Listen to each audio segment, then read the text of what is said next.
All right. Hello and welcome to the YouTube channel, to the podcast. I'm really excited for what I'm going to be sharing with you today.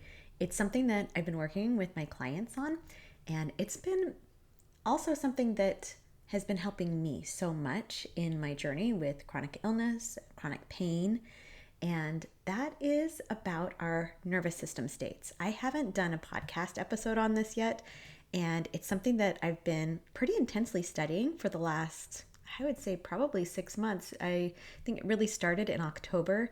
I had a surgery on my jaw. I had a cyst that needed to be removed. It ended up being pretty large, and I developed some pain from it. From after the surgery. There's space where the cyst had eaten away at the bone and my bone is regrowing. But after the surgery, I noticed that I hadn't taken pain medication, and I took some pain medication to help alleviate the pain, and it didn't touch the pain. The pain was still there. And that's really what led me to seek out some information about pain and healing and chronic pain. And it really led me down a journey about learning about our nervous system states. So before we get there, I'm going to talk about that. I first wanted to introduce you to this idea of anything in the future being a possibility. So often we think that we know what the future is going to be. We can predict what will happen based on what's happened in the past. And that does happen a lot. If you are always consistently living from this is what happened before, so it's going to happen again, it probably will. But you don't have to. There is another way. And this kind of idea that I've been tinkering around with over the past few weeks has been one of possibility. And I literally like to imagine that there's just a shelf in front of me and there's all these options on the shelf. And leaning into the possibility of the future is as simple as me thinking about what I desire and taking that possibility off of the shelf and just putting it in my cart. Yeah, I want to have a really great relationship with my kids. In the cart. What else is possible for me out there? Ooh, I'd like to have some new clients in my business. Okay, I'll just put that in the cart.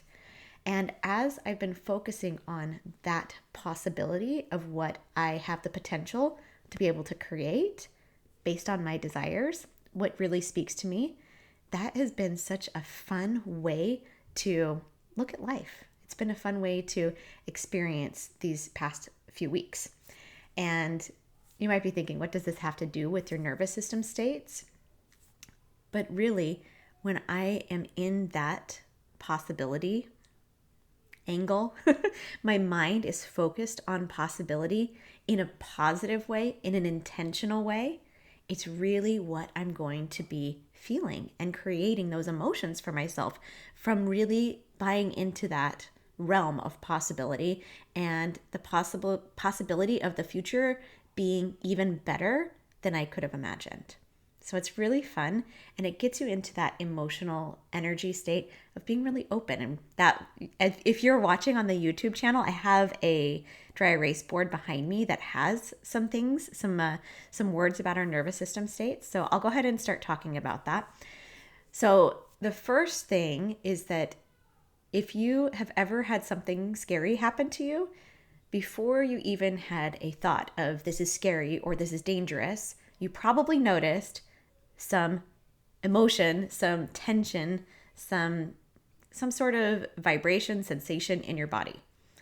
You may not even be able to describe it because it's just always happens. For me, if I feel like this sucking in, this sudden like, I know that I am in a response, which is the fight or flight response. You're probably really familiar with that. Whenever you feel fear, we go into this response. We go into this fight or flight response. Now, on the board, I have a few more written up there. There's 4 total that I like to really think about: fight or flight, and freeze or fawn. So if you have something happen in your life, a circumstance that happens, and your brain has a story about that thing being dangerous, you're going to go into this nervous system state where you're escalated, your heart's going to beat faster, your blood's going to start pumping. This actually happened to me while I was driving today. I was driving to an event and I for some reason was looking at the car in front of me, and I thought they were going pretty quick, and I didn't notice the car in front of me was slowing down. Just my matter of focus. I wasn't so focused on the one in front of me. I don't know why, but I stopped suddenly. I had plenty of room to stop. I wasn't in imminent danger, but my body reacted like I was in danger. I noticed my heart start racing. I noticed I was gripping the steering wheel. I noticed that I was clenching my jaw, all of this. And I was like, oh, I'm in an elevated nervous system state. And a lot of the scientific people will tell you this is the sympathetic nervous system state. When you are in the sympathetic state, it's that fight, flight, freeze, or fawn. Now, fight, we know that one pretty well. It's like if you're in a dangerous situation that you're perceiving as dangerous, and it might be, maybe many people would agree that it's dangerous, and you feel that fight, you might want to push against something or just however you feel that. For me, I actually do get into the fight response a lot. I will clench my jaw, and that's kind of more of an aggressive one.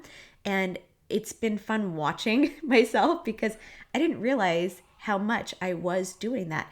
And especially after that jaw surgery, I was clenching my jaw, having all this tension from not processing fear that I was feeling like that there was danger. I would clench my jaw and it would create pain, which happens in the sympathetic nervous system state. Our body will have sensations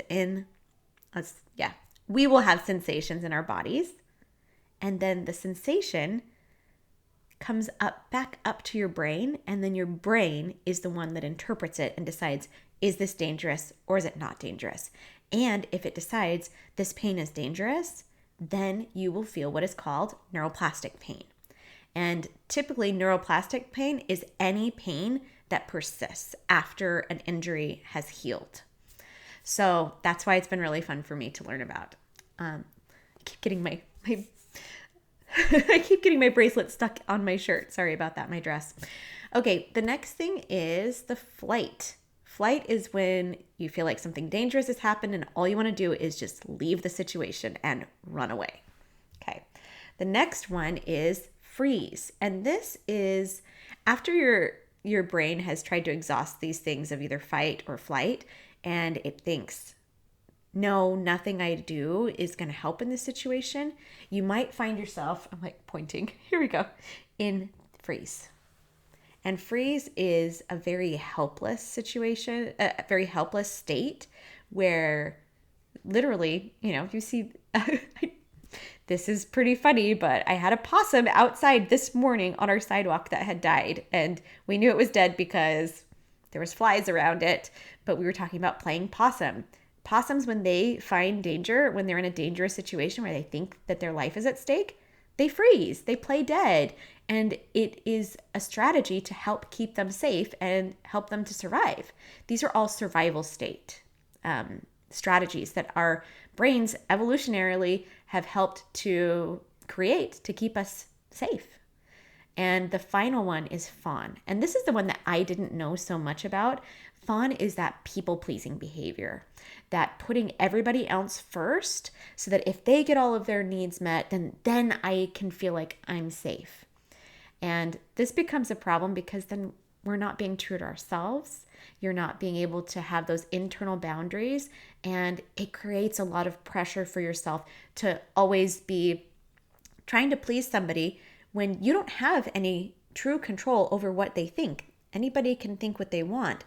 And if we think, oh, I can people please my way, I can be nice to them enough that they will change. Yeah, sometimes it works, but not all the time because you're not really in charge of that. So it's a maladaptive way of trying to create safety. So if we know the sympathetic is not somewhere that I want to stay all the time, like, how do I get out of it? So let me back up just a little bit. Our sympathetic nervous system is very helpful.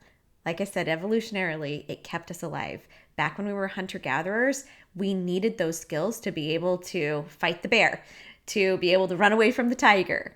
And now we don't have that. We don't have tigers that we're running away from.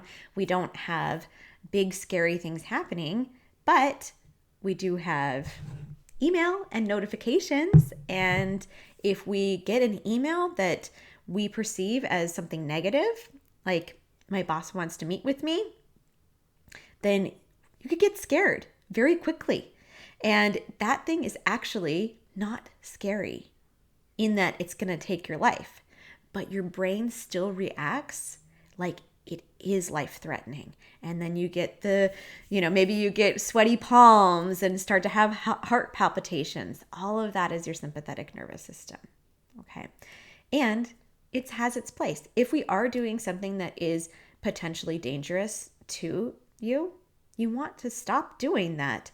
If you fall and sprain your ankle and you fall and break your ankle, you want those danger signals being sent from your brain to your body that says, this hurts, don't walk on this anymore, you're going to do further damage to it. You want that pain to know this could cause more damage.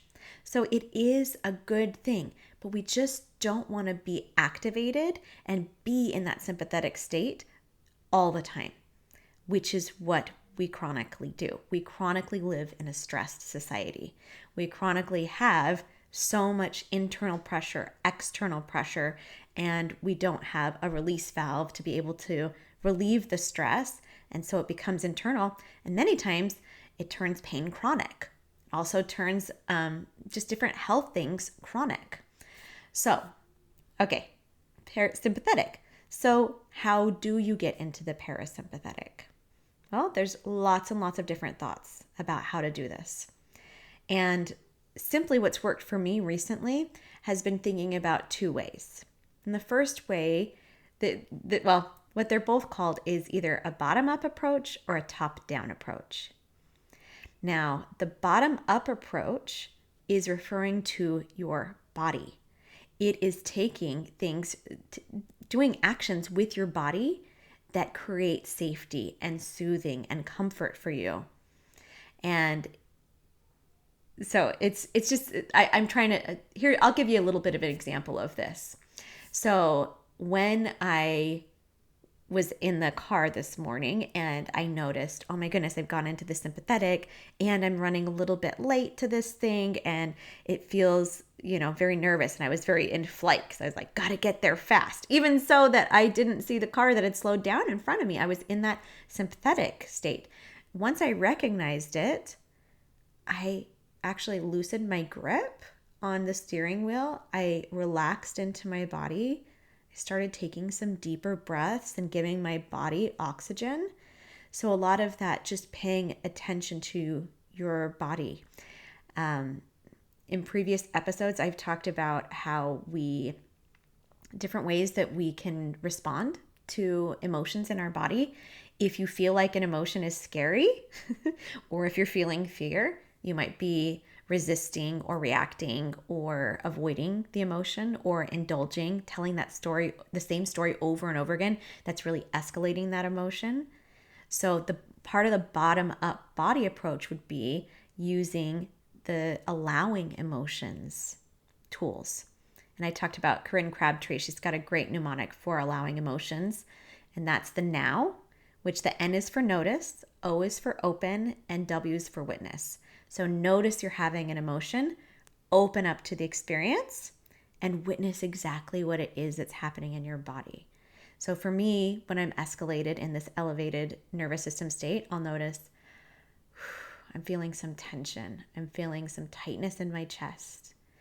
I feel this slow dripping down the back of my throat. And I'll describe it to myself until it just begins to dissipate. Now, your nervous system knows the difference between a demand and an invitation. So that now process really helps you to invite curiosity. But if you're demanding to get out of this different response, this sympathetic response, your body's going to know, and it's actually going to activate your nervous system even further. So it's being able to learn to relax and understand that you can Well, for me, well, I'll say this. I like to ask myself, could I do this from a place of calm? And starting to understand that it is possible to be calm even when you feel unsafe, and understanding that. So that goes into the next part, which is the top-down approach. The top-down approach is what a lot of what we do in coaching, which is the thought work. Now, when you're really activated in this sympathetic, it's really challenging to do the thought work. So really, the bottom-up approach really does help you so that you can start to begin to think again with your prefrontal cortex, and you're not in the amygdala and like all of this primitive brain structures. You're in your somebody called it your CEO, the CEO of your brain, the one that's able to make those decisions. So you get into the prefrontal cortex and you're able to see and understand, what was I thinking was so dangerous? Why did I think it was dangerous? Do I want to continue to believe it's dangerous? Or can I reframe it? Or how can I create safety for me in this during this kind of a thing that's happening? Even if the same thing happens over and over again, how can I create safety? And a lot of that has to do with the thoughts that you're thinking and what you're believing about the situation. Let me give you an example.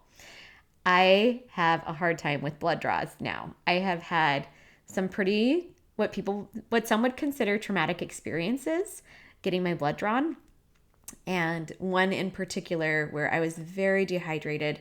They were trying to get a line in, and they just kept, I kept getting veins blown, like vein after vein after vein. And it was challenging. Now I go get monthly blood draws. And even though that happened a long time ago, in fact, that specific scenario, I believe it happened, it was between 3 and 5 years ago. It was a long time ago. But when I go to walk up to the pharmacy, even though it's not the same pharmacy, we've moved since then, my brain sometimes wants to be like, remember when that happened and that was really scary and you shouldn't go in there, that's really dangerous, and it doesn't make any sense. Now, I didn't have the dialogue of my brain knowing what was happening. I just knew in my body, I feel like I can't go in. And one time I actually stopped and sat on the bench, and I just started crying. This is a couple years ago. This is before COVID. I just cried and cried, and I just couldn't move forward. And why? Because I was in the freeze response. I'd been hijacked by my sympathetic system, and I was frozen. And so I needed to be able to start to move a little bit slower in order to move forward. So now that once I finished that up and I was out of that situation, then I was able to look at it afterwards and be like, what was I thinking in that moment? I'm like, this is really dangerous. Now I can use that top-down approach to decide, is it actually dangerous when I'm just getting a blood draw? It's routine. I'm not in the hospital. Yeah, I can. And I can do some of the thoughts that I use are, I just went and got my blood drawn last week.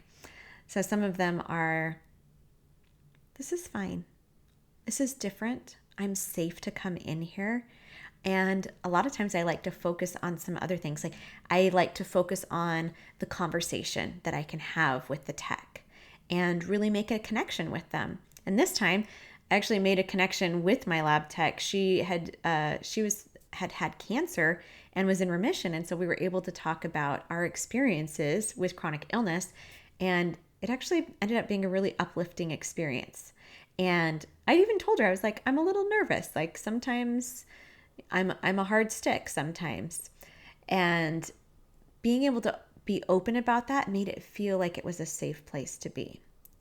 And so when I did that helped, and really focused on some other things like connection and maybe just a little bit of fun, that opened up the parasympathetic state. And if you're on YouTube, you can see what I have, the emotions that I have for the parasympathetic state. I've got aligned and flow, open, trusting, and curious.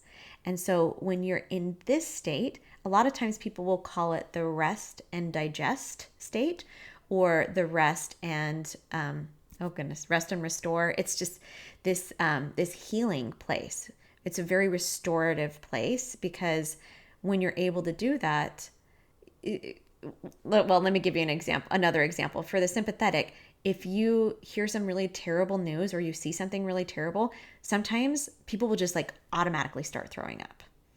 Like we're so like our gut is connected to our brain so quickly because we got so activated in the sympathetic that we were not able to digest in that moment. And so when you're able to find ways to live more in that aligned parasympathetic state, it allows your body to repair, rest and repair. That was the one I was looking for. It allows you to repair into new things. And so I'm sorry, I've got kids. So hang on a second. Anyway, so basically for this episode, I just want you to be aware that there's the sympathetic and the parasympathetic states, and that these are going to help you to understand a little bit more of what's happening in your body. And it's something that I really love coaching around and helping people either to tap into that bottom up approach to live more in this parasympathetic state, or the top down approach where we're really looking at the thought work. All right, have a great day.